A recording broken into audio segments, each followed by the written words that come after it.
नमस्कार दोस्तों, मेरा नाम है ऋषि कुमार यादव और आज हम क्लास 5 का भाग 2 चैप्टर 2 नहीं 3 का सॉल्व करेंगे। पार्ट 1 जो वीडियो है मैंने अपलोड कर दिया है, ठीक है। चैप्टर 3 का 4 का पार्ट 1 कंप्लीट हो चुका है आधा, और शेष जो बचा हुआ था उसको आज हम कंप्लीट करेंगे। तो इस भाग में जो दिया है उसको बनाते चलते हैं। जैसे लिखा है, नीचे दी गई संख्याओं में 2 से विभाजित होने वाली संख्या को त्रिभुज से ही घेर दीजिए, घेरा लगाइए, और 3 से विभाजित होने वाली संख्या को चतुर्भुज से घेरिए तथा 5 से विभाजित होने वाली संख्या को सर्कल से अर्थात यानी कि उसको गोल घेर दीजिए, ठीक है। संख्या कहाँ है? यहाँ पे आपको संख्या दिखाई दे रहा होगा, ठीक है।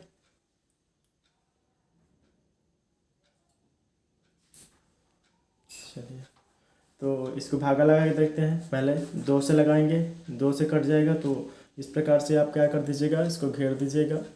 फिर 3 से कटेगी तो इस प्रकार से घेरना है, 4 से कटेगी तो ऐसे घेरना है, ठीक है। तो अगर हम 344 में 2 से भाग लगाएंगे तो कट जाएगी 2 से, ठीक है। इसको त्रिभुज से घेर देना है कुछ इस प्रकार से, ऐसे ऐसे, समझ गए। उसके बाद अगला जो है हमारा 458 है, ये भी हमारा 2 से विभाजित हो जाएगी, तो ये भी त्रिभुज से घिरा जाएगा। उसके बाद 573 है, 573 2 से तो नहीं कटेगा लेकिन 3 से कट जाएगी, तो 3 से कट जाएगी, उसके लिए कैसे, चतुर्भुज इस प्रकार से घेर दीजिएगा। आप लोग कॉपी पे इसको विस्तार से ऐसे नीचे उतार के घेर दीजिएगा। और उसके बाद हम 779 को लगाते हैं। 2 से तो कटने से रहा, 3 से भी नहीं कटा तो 5 से कटेगा, क्योंकि 2, 3 और 5 ही दिया है, ठीक है। तो 779 जो है हमारा 2 से विभाजित नहीं होगी, 3 से भी नहीं होगी, 5 से भी नहीं होगी, किसी से नहीं हो रहा ये हमारा जितनी संख्या दी है 2, 3, 5 उसमें से किसी से नहीं हो रहा, तो छोड़ दीजिए इसको। जो हो रहा है बस उसी को देखिए। उसके बाद 480 है, 2 से विभाजित हो जाएगी। फिर 944 है, ठीक है। तो 7 दूनी 14 यानी कि ये भी हो जाएगी 2 से, इस प्रकार से इसको घेर दीजिए। 410 है, 2 दूनी की 4, 5 दूनी की 10, ये भी हो जाएगा, तो इसको भी ऐसे घेर दीजिए। ये भी हो जाएगा क्योंकि इसकी लास्ट में सम संख्या है, 2 से कट जाएगी, ये नहीं कटेगी। ये हमारा 5 से कटेगी, तो 5 के भी क्या होता है, ऐसे करके घेरना होता है गोल, देखो ऊपर क्वेश्चन में दे रखा है। उसके बाद 1904 है ना, ये भी हमारा 2 से कट जाएगी। उसके बाद 2751 है, तो 2751 है, तो ये हमारा 2 से तो कटेगा नहीं, 3 से कटेगी, तो 3 के लिए इस प्रकार से आपको घेरना था। अब उसके बाद ये ट्रायंगल से घेरा जाएगा क्योंकि 2 से कट जाएगी। और ये हमारा 1905 जो है, 1905 जो है ये हमारा 5 से कटेगी, मतलब गोल घेरा जाएगा, समझ गए। ये हमारा कंप्लीट हो गया। अगला क्वेश्चन जो दिया है, 3 अंकों वाली 7 संख्या लिखना है, जो कि 3 और 5 से पूरा भाग लग जाता है उसमें। तो यहाँ पे हम संख्या लिख चुके हैं, 7 संख्या लिखने के लिए बोला गया था। तो 165, 135, 165 एक और अन्य संख्या हो जाएंगी। यहाँ पे दोनों एक ही संख्या लिखा गया है। 195, 150, 210 और 510, ये सभी संख्याएं हैं जो 3 तथा 5 से पूरा विभाजित हो जाएगी, ठीक है। इसी प्रकार से 3 अंकों की संख्या आपको खोज करके लिख लेना है। चलिए आगे आओ, इसमें लिखा हुआ है उस डेफिनेशन को पढ़ते हैं। आओ सिमरन, अब यह पता लगाते हैं कि किसी संख्या में किन किन संख्याओं से पूरा भाग लग जाता है। आप ऐसी कोई संख्या बताइए। 45 में 3, 5, 9, 15 और 45 से पूरा भाग लग जाता है। 3, 5, 9, 15, 45 से 45 में पूरा भाग लग जाता है, इसलिए इन संख्याओं को 45 का विभाजक कहते हैं। यानी कि जो संख्या जिस संख्या को काटता है उस संख्या को विभाजक कहते हैं, जो संख्या कटता है, जिसे अपवर्तक भी कहा जाता है। हाँ, ये हमारा एक प्रकार से नोट हो गया। अपवर्तक किसे कहते हैं? जो संख्या काट देती है, जैसे कि 20 को 2 काटती है, 2 से पूरा कट जाता है, तो 20 हमारा क्या हो जाएगा, अपवर्तक या तो विभाजक। जैसे यहाँ लिखा है 16 और 64 के अपवर्तक को देखिए और समझिए। 16 को कौन कौन संख्या काटेगी, 2 काट देगी, 4, 8 और 16 खुद, इसलिए ये सब क्या हो गया, 16 का अपवर्तक हो गया। उसी प्रकार से 64 का अपवर्तक यहाँ लिखा हुआ है या विभाजक। यहाँ लिखा है कि आप भी निम्नलिखित संख्याओं के सभी अपवर्तक की गणना करिए। मतलब आप बताइए कौन कौन सा अपवर्तक होगा जो इसको काट देगा। तो 90 जो हमारा है फिलहाल, जो 90 है 2 से कट जाएगा, 45 दूनी का 90, ठीक है। 45 3 से कट जाएगी, 15 तिया 45, फिर ठीक है, यानी कि 3 से, अच्छा 90 को काटना, 2 से 90 कट जाएगा और 3 से भी 90 कट जाएगी, 30 नाते, ठीक है। उसके बाद 4 से तो नहीं कटेगा, 5 से 18 पचे 90, 5 से भी कट जाएगी। उसके बाद 6 से कटेगा, हाँ 15 छक्का 90, यानी कि 6 से भी कट जाएगा। 7 से नहीं कटेगी, 8 से भी नहीं कटेगी, 9 से 9 दही के 90, चलिए 9 तक हो गया। 10 से भी कट जाएगी, 10 नामा 90, ठीक है। और 12 से तो 11 से नहीं कटेगी, 13 से भी नहीं, और किससे कटेगी,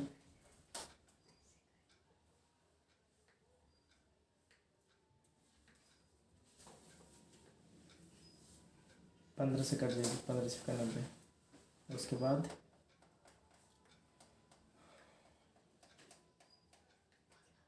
खुद 90 से कट जाएगी। उसी प्रकार से 75 को काट के देख लेना है और 60 को काट कर देख लेना है, ठीक। समझ में आ रहा है सबको। जो संख्या जिस संख्या को काटता है वही अपवर्तक कहलाता है। नीचे लिखा है कि अब हम 16 और 64 के अपवर्तक पर गौर करेंगे। 16 2 से कटता है, 4 से, 8 से और 16 से। 64 इस सब से कटता है। यहाँ 16 और 64 के अपवर्तक को मिलान करने से स्पष्ट होता है कि 2, 4, 8 तथा 16 दोनों संख्याओं में शामिल जो दोनों संख्या मिलता है उसको उभयनिष्ठ कहते हैं, जिन्हें 16 और 64 के समान अपवर्तक कहते हैं। इसे समावर्तक भी कहा जाता है। बाबू, दो आपको संख्या दिया हो रहा है और उसका जो अपवर्तक है वो दोनों में समान मिले, उसको क्या कहते हैं, समावर्तक, समापवर्तक कहते हैं, ठीक है, याद रखिएगा। जैसे यहाँ लिखा हुआ है, तो इसमें किन संख्याओं को समावर्तक के रूप में लिखना है। तो सबसे पहले यहाँ हम लिख लेते हैं 24 और 48 है। 24 और 48, 24 कौन कौन संख्या से कटेगा, 2 से कटेगा, ठीक है। ऐसे करके काट लेते हैं। 24 2 से, 12 दूनी 24, 2 से 6 दूनी 12, 2 6 29, यानी कि 2 गुणा 2 गुणा 2 गुणा 3 में 2 है और 1 3। इस प्रकार से 48 को काट लेंगे।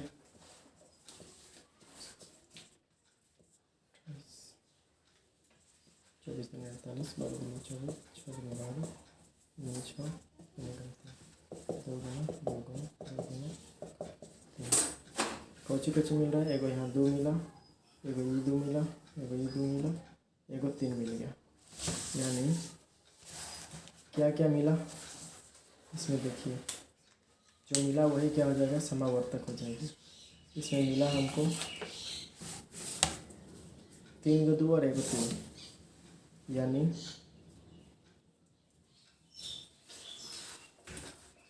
2 2 2 और 3, यही 24 48 के समावर्तक कहलाएंगे, ठीक है। फिर 5 15 के उसी प्रकार से बनाएंगे। देखिए अगला हमारा क्वेश्चन 2 क्वेश्चन था, 5 और 15 का समावर्तक लिखना था। तो इसमें हमको 5 मिला कॉमन, देखिए 5 का गुणनखंड 5 और 15 का 3 गुना 5, ठीक है। तो इसमें दोनों में कॉमन मिला 5, इसलिए समावर्तक 5 और 15 का 5 हो जाएगा। देखेंगे यहाँ पे 5 हो जाएगा, ठीक है। उसके बाद 12 14 और 36 का, तो यहाँ पे हमने इसको गुणनखंड कर लिया। इसमें कॉमन मिला 2 2 और यहाँ पे मिला 3, इसलिए इसका हो जाएगा समावर्तक 2 गुणा 2 गुणा 3। यहाँ पे मैंने लिख लिया। 2 या 2 से अधिक संख्याओं के सबसे बड़े समावर्तक को उन संख्याओं का महत्तम समावर्तक कहते हैं। 2 या 2 से अधिक संख्याओं के सबसे बड़े समावर्तक जो होता है, सबसे बड़ा जो संख्या होता है उसी को क्या कहते हैं, महत्तम समावर्तक कहते हैं। ये नोट है, आप याद कर सकते हैं।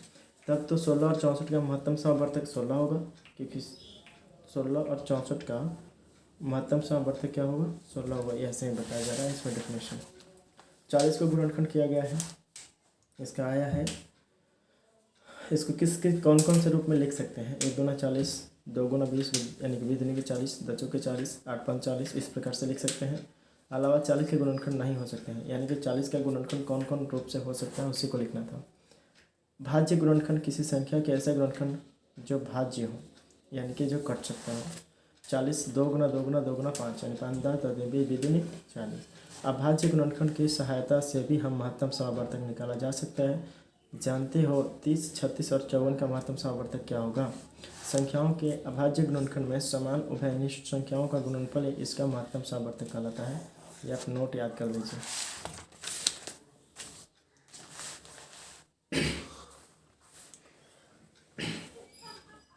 ठीक है, आपके क्वेश्चन को दिखाई दे रहा है, इस क्वेश्चन को बनाते हैं। 16 48 56 का महत्तम समावर्तक क्या होगा? देखिए समावर्तक पूछ रहा है, समावर्तक। ठीक है, तो इसमें समावर्तक कौन हो जाएगी?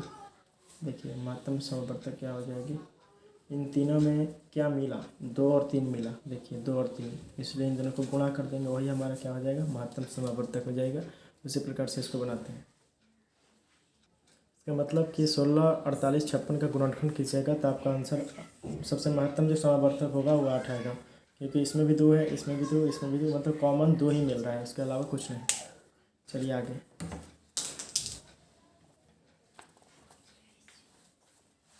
वो सबसे बड़ी संख्या ज्ञात करिए जिसमें 48 105 में पूरा पूरा भाग लग सके। तो इसका महत्तम समावर्तक निकाल लीजिए। जो महत्तम समावर्तक होगा, मतलब जैसे गुणनखंड कीजिएगा इन दोनों को, तो महत्तम समावर्तक जैसे कि यहाँ पर आया है ना, वही सबसे इसका क्या हो जाएगा? वही संख्या हो जाएगा जो इसको पूरा पूरा काट सकता है। ठीक है मैडम, क्या किसी दूसरी विधि से महत्तम समावर्तक ज्ञात किया जा सकता है? हम लोग भाग विधि से भी महत्तम समावर्तक ज्ञात कर सकते हैं। आइए इस विधि को देखते हैं। भाग विधि 20 और 12 का महत्तम समावर्तक ज्ञात करने के लिए सबसे पहले बड़ी संख्या 20 में छोटी संख्या 12 से भाग देते हैं। देखिए यहाँ पे अब प्रातः शेष प्रथम भाजक में भाग देते हैं। यह क्रिया तब तक जारी रखती है जब तक शेष शून्य न आ जाए। अंतिम भाजक 4 20 और 12 का महत्तम कहलाता है।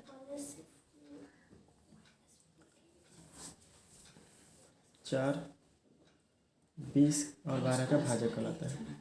मतलब देखिए ये 20 था, 20 को 12 से भागा दिया, 12 एकम 12 लगा दिए, 8 उतरा।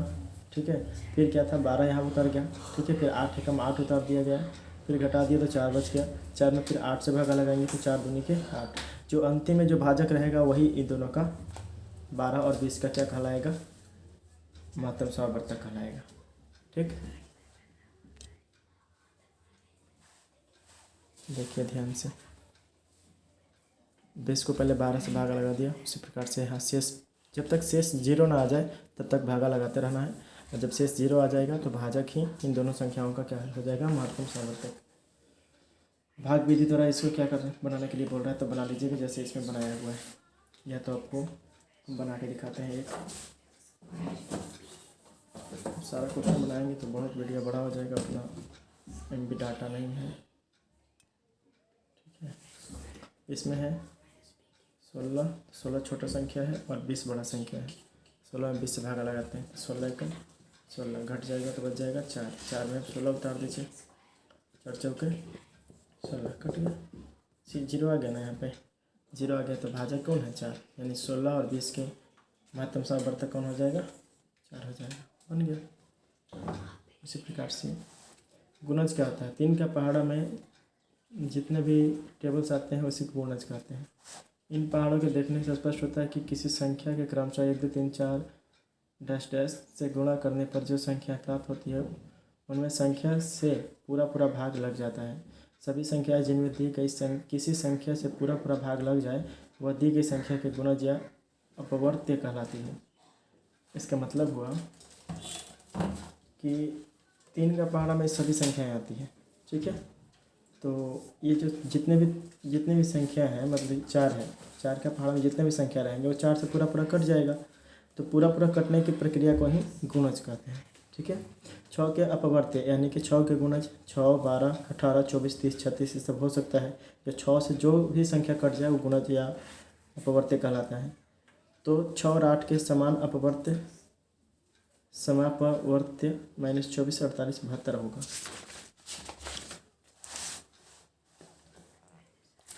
6 और 8 के सबसे छोटा समान अपवर्त्य 24 है। यह लघुत्तम समवर्त्य कहलाता है। याद रखिएगा, नोट है। 2 या 2 से अधिक संख्याओं का लघुत्तम समवर्त्य वह छोटी से छोटी संख्या है जिसमें दी हुई संख्या का पूरा पूरा भाग लग सकता है। अभाज्य गुणनखंड विधि द्वारा, ये तो जिस प्रकार से अभी हमने पीछे पढ़ा वही पढ़ना है। इसको थोड़ा सा समझ लीजिए कलम से, इसको एक हम समझा देते हैं।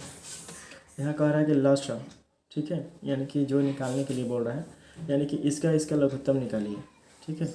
यानी कि 9 और 18 का 2 से नहीं लगेगा, 3 से, 3 3 9, 3 6 18, फिर 3 से, 3 1 3, 3 2 6, फिर 3 3 9, 9 2 18, यानी कि 9 और 18 का लघुत्तम कितना आएगा? 18, ठीक है। और मसा कितना आएगा? देखिए, मसा निकालना होगा, यानी कि महत्तम समवर्तक भाग विधि से ही निकाल लेते हैं। तो यहाँ 9 लिखेंगे, यहाँ 18 लिखेंगे, 9 2 18 कट गया, यानी कि जो भाजक है वही हमारा आंसर है। तो यहाँ पे क्या हो जाएगा? मसा 9 हो जाएगा। अब कह रहा है कि कौन बड़ा है। यहाँ देखिए, लसा ग्रेटर देन मसा, यानी कि लसा जो है बड़ा है मसा से। तो पहले 18 लिख दीजिए, ग्रेटर देन, उसके बाद 9 लिख दीजिए, समझिए। उसके बाद चेक करना है कि पहली संख्या दूसरी संख्या के बराबर है, इस प्रकार से। तो लसा गुणे मसा, तो पहले लसा और इसको मसा गुणा कर दीजिए, 18 गुना 9 बराबर है, तो बराबर, ठीक है। इसको गुणा करिएगा तो कितना आएगा? गुणा करने के बाद 162 आया। और कह रहा है कि पहली संख्या गुणे दूसरी संख्या। पहली संख्या हमारा 9 है, दूसरी संख्या 18 है, तो 9 गुणे 18, फाइनली यही 162 आएगा। उसके बाद कह रहा है कि पहली संख्या गुणे दूसरी संख्या और लसा गुणे मसा, यानी कि इसको सीधा पलट दीजिए। 9 गुना 18 बराबर 162, और फिर इसको पलट दीजिए, यानी कि 18 गुणे 9 बराबर 162। कुछ करना नहीं है, इसी प्रकार से सबको कॉपी पे बना लेना है। चलिए आगे बढ़िए। गुणज और गुणनखंड में अंतर।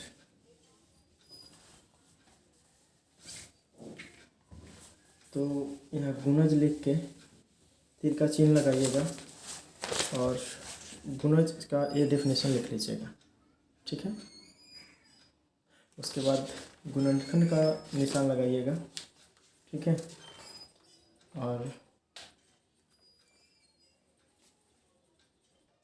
और इसको आप गुणनखंड में डेफिनेशन में लिख लीजिएगा, ठीक है। ये हो जाएगा इसका आंसर। उसके बाद कहा जा रहा है कि 51 और 100 के बीच अभाज्य संख्या लिखिए। भाज्य अभाज्य आपको पढ़ा चुके हैं फर्स्ट वीडियो में, तो आप उम्मीद है कि आप इसको बना सकते हैं। उसमें बहुत सारा बनवा चुके हैं, ठीक है। नहीं तो एक बार फिर से दिखाते हैं। देखिए, लिखा है कि एक के छोड़कर वह संख्याएं जो सिर्फ स्वयं से या एक से विभाजित होती हैं अभाज्य कहलाती हैं। यानी कि देखिए, एक से कटे चाहे अपने आप से कटे वह अभाज्य कहलाएगी, लेकिन एक से कटे और अन्य संख्या से भी कटे वो भाज्य कहलाएगी, ठीक है। तो एक कामन जो है एक से कटेगा, ठीक है, और किससे कटेगा? एक से कटेगा, 3 से कटेगा, एकावन से कटेगा, ठीक है। इसीलिए एक संख्या जो होगा एकावन, ये भाज्य संख्या होगा, ठीक है। तो अभाज्य पूछा है, तो 52 भी भाज्य पूछ रहा है ना क्वेश्चन में पूछ रहा है अभाज्य संख्या, ठीक है। तो अभाज्य आपको लाइन से ऐसे 51 52 53 54 ऐसे करके 100 तक लिखना है। उसके बाद भागा लगा के चेक करना है कौन कौन संख्या एक से और स्वयं से कट रही हैं। जो एक से और अपने आप से कटेगी उसको अभाज्य कह दीजिएगा। निम्नलिखित के अभाज्य गुणनखंड विधि गुणनखंड ज्ञात करिए। निम्नांकित के अभाज्य गुणनखंड ज्ञात करिए, मतलब इसको इस प्रकार से तोड़ देना है। 424, ठीक है। नहीं है कि है तो देखिएगा अभाज्य गुणनखंड। देखिए, आप इसको ऐसे भी लिख सकते हैं, कौन कौन रूप में तब इसको लिख सकते हैं। सबसे पहले इसको तोड़ने के लिए सीख चाहिए, ठीक है। मतलब यहाँ दिया है क्या चीज़ 424, तो 424 को किस प्रकार से लिख सकते हैं आप, ठीक है। तो ऐसे 424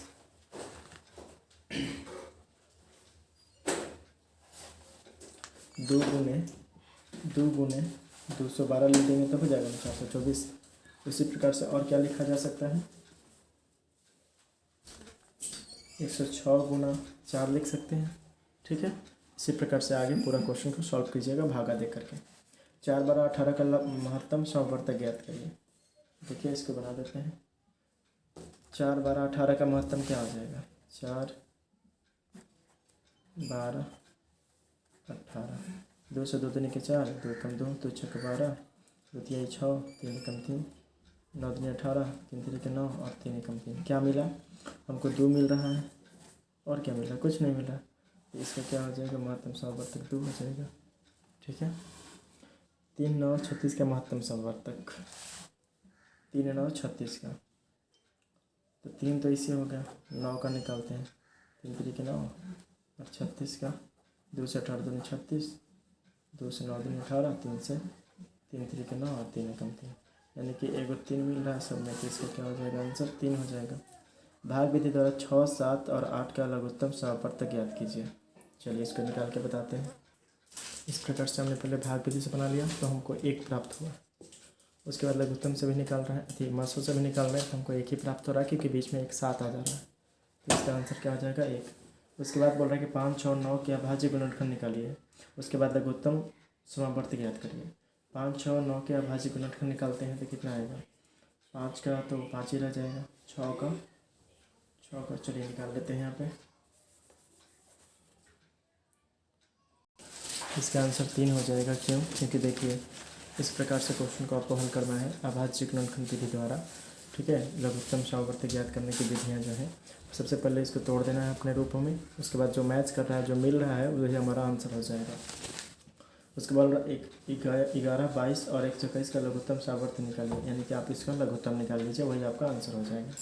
उसके बाद खाली स्थान को भर लेते हैं। जो लिखा हुआ है संख्याओं के उभयनिष्ठ अपवर्तक को क्या कहते हैं? खाली स्थान जो दिया गया था उसको भर दिया गया है। ठीक है, इस प्रकार से आपका ये चैप्टर खत्म होता है। अगले वीडियो में हम लोग 5वां चैप्टर पढ़ेंगे। Thank you.